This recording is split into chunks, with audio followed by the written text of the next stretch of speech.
The global economy is built upon a simple idea. Countries become more prosperous when they specialize, trade, and integrate with one another. Countries naturally tend toward production in areas where they have what is called a comparative advantage, and import products where they do not. Let's have a look at a simple example. Australia enjoys a comparative advantage in production of iron ore and copper, but not in the manufacture of smartphones or cars. Korea, on the other hand, has a comparative advantage in advanced technology, but lacks raw materials. Both countries become wealthier if they can trade with one another. The specialization system generates extraordinary wealth. It has reduced costs, accelerated innovation, and lifted hundreds of millions of people out of poverty. Yet integration also creates dependence. The more interconnected economies become, the more they rely upon systems that they do not fully control.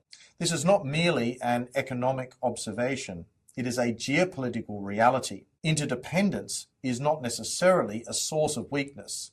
The real question is the structure of that interdependence. Vulnerability emerges when countries lack alternatives and become overly dependent on specific suppliers, on specific routes, specific technologies, and specific institutions. In other words, the problem is not interdependence in and of itself. The problem is concentrated dependence. This distinction became painfully clear during the oil shocks of the 1970s. In 1973, oil-producing countries in the Persian Gulf demonstrated the enormous influence that could be exercised through control of a critical resource network.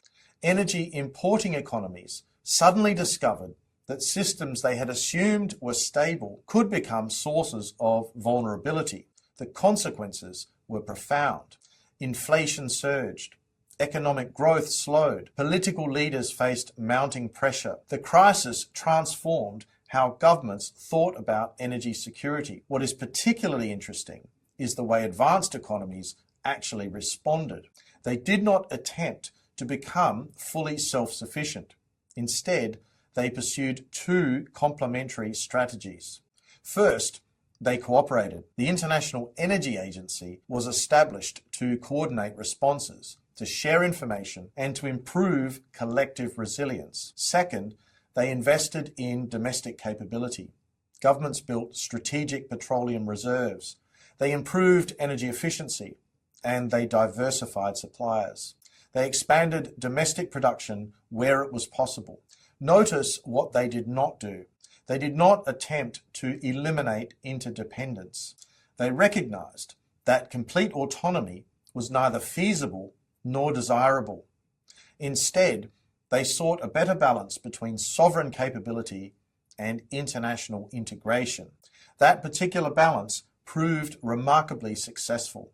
Energy security improved. Economic growth resumed. Global markets continued to function. The lesson of the 1970s was not that globalization had failed. The lesson was that resilience matters.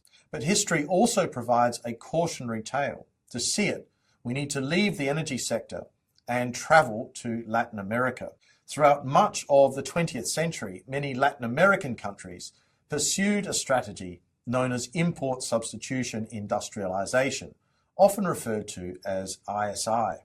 The logic of ISI was straightforward. If dependence creates vulnerability, then countries should produce more of what they consume domestically. Governments protected local industries through tariffs and quotas. They restricted imports. They encouraged domestic manufacturing behind protective barriers. The objective was greater economic autonomy. At first, these policies achieved some notable successes. Industrial capacity expanded.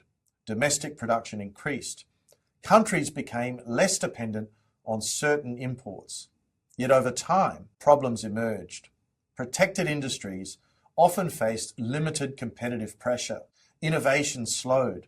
Costs increased. Inflation skyrocketed. Technological upgrading became much more difficult. Governments faced growing fiscal burdens. Many economies experienced stagnation and recurring balance of payments crises. Eventually, numerous countries reversed course. and reintegrated more deeply into global markets. The lesson was not that domestic capability became unimportant. The lesson was that capability pursued in isolation can become counterproductive. More than often, building capability undermines and even destroys the comparative advantage system that is the fundamental force that is creating wealth. Reducing vulnerability and eliminating interdependence are not the same thing.